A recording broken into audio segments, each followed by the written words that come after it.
প্রতিবন্ধিতা অন্তর্ভুক্তিমূলক সমাজ গড়ি, সামাজিক অগ্রগতি ত্বরান্বিত করি।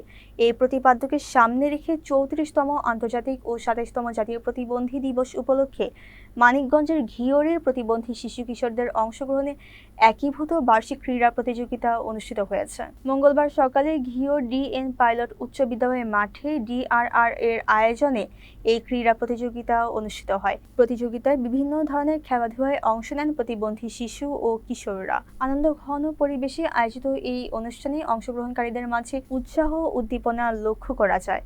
অনুষ্ঠানে সভাপতিত্ব করেন DRR এর উপজেলা প্রকল্প সমন্বয়কারী ডালিমা রহমান। প্রধান অতিথি হিসেবে উপস্থিত ছিলেন ঘিওর উপজেলা নির্বাহী অফিসার নাশিদাতুল ইসলাম। বিশেষ অতিথি হিসেবে উপস্থিত ছিলেন ঘিওর থানার officer in charge Mir Mahbubur Rahman, OC Mohammad Abdur Razzak, Jamuna টেলিভিশনের সাংবাদিক BM খোরশেদ আলম, জাগরণী টেলিভিশনের সাংবাদিক আল মামুন সহ DRR এর কর্মকর্তা ও কর্মচারীবৃন্দ।